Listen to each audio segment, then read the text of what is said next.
Well, thank you very much for inviting me to speak today. As Jeevan said, this is a sad occasion, but it is also heartwarming to see the outpouring of solidarity that has happened in the last 2 days in Jharkhand, in India, and indeed in the entire world. Let me begin by saying a few words about Stan, the person, and a friend, a dear friend indeed. I cannot claim to have known him that well because I must have met him about 15 years ago when he was already almost 70. So for most of his life, I have not known him, but I have known him reasonably well in the last 15 years when we worked together in Ranchi on a number of activities concerned, for instance, with human rights, economic and social rights like the right to food and the right to work, the right to information, and then the anti-CAA NRC campaign, and also some activities concerned with communal harmony. I want to make special mention of these activities concerned with communal harmony because one of the accusations against Stan in the charge sheet that led to his arrest is that he and others promoted, I'm quoting the charge sheet, promoted enmity between different groups on grounds of religion, caste, and community. Now, nothing could be further from the truth. This is actually the extreme opposite of what Stan was committed to and was doing.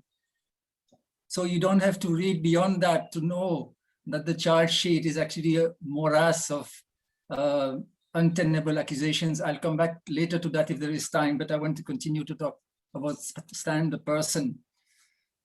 So we used to meet quite regularly in workshops, in meetings, in press conferences, and also, of course, in demonstrations. He was always there when there were street demonstrations concerned with social justice, human rights, Jal Jangal Zameen, and so on and so forth.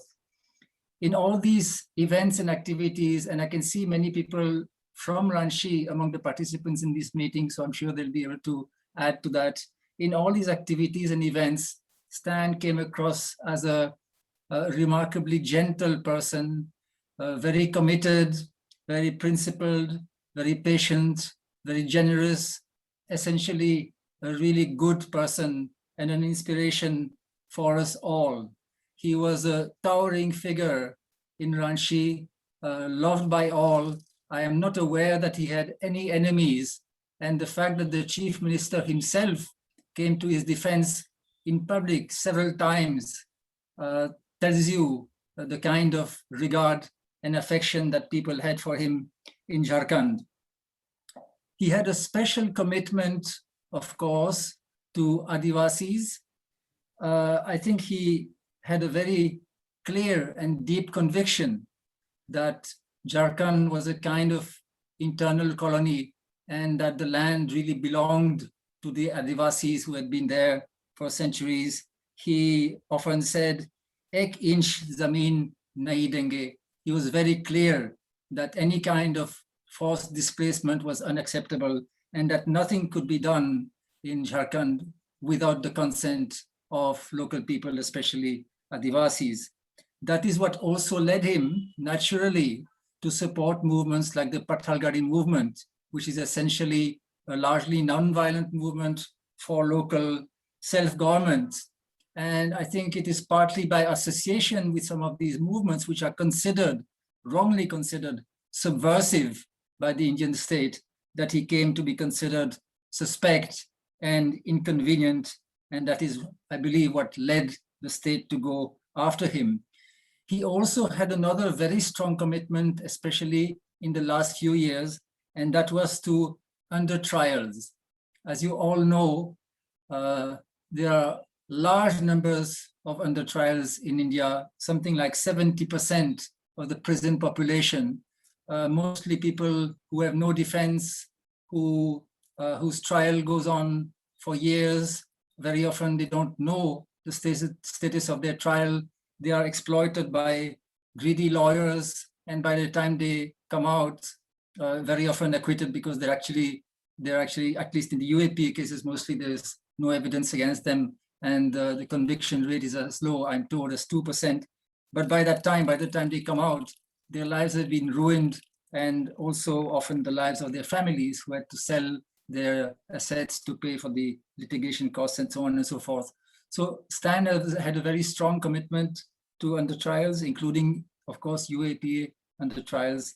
And it's an irony that in the end he became an under trial himself and suffered the same injustices that he was trying to oppose, and in the end gave his life for it. My last meeting with Stan was quite dramatic. It was shortly before he was arrested. He was already being investigated.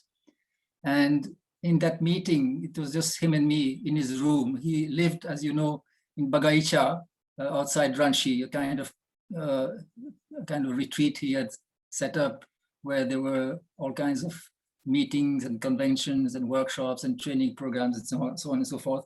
So he lived there in a very simple room with just a chair and a desk and a simple bed. And he was, of course, working most of the time. So we sat in that room and he showed me a statement he had prepared for the event of his arrest. And the statement said that if he was arrested, he would immediately stop eating or drinking anything indefinitely.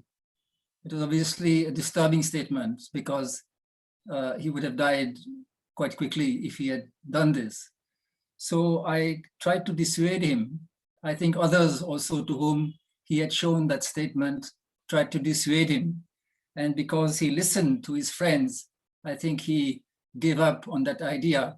And instead, rightly so, I think, he became an under trial prisoner himself and continued to fight for the rights of under trial prisoners. I think he knew that this might be the end. And when he said, I am willing to pay the price when he went to jail, I think he was clear what the price meant. And in court several times, he said, I think in all honesty, that if I'm not given bail, I may die, and I may die soon. I think it's important to understand, though we don't have much information about it, that the people who sustained him when he was in jail were the inmates. There are some interesting indications of that in some of the submissions to the courts. It is the inmates, not the jail authorities, let alone the NIA, that looked after him, enabled him to move, to eat, to wash, to sleep, and also warmed his heart and kept his courage in these difficult times. I think we all owe a debt to these inmates who helped him. In contrast with that, we have seen a series of acts of abominable cruelty on the part of the Indian state, and especially of the NIA and the courts. And I want to say a few words about what this cruelty is about, because it's almost inexplicable. Here's an 84-year-old man, completely harmless, who is cooperating with the investigation agencies. He's in poor health. He has Parkinson's disease as well as other morbidities. He is not a flight risk. He cannot tamper with evidence. There's absolutely no reason whatsoever not to give him bail. And if you can't give him bail, you could still consider something like house arrest. None of that happened, and he was kept in jail, in a jail that was grossly overcrowded. The Taloja jail is supposed to have a capacity of about 2,000 in ordinary times, and because of the COVID-19 norms, it was supposed to have only about 1,500 inmates in the last few months, and in fact, it had more than 3,000, and it does not have a single allopathic doctor in residence. It has 3 Ayurvedic doctors. So keeping him in that jail was literally a kind of death sentence. I mean, it was all predictable that if he was kept there, he would not live for very long, and he himself understood that. Now, the judge who in the High Court rejected his last bail application, took refuge in Section 43D(5) of the UAPA.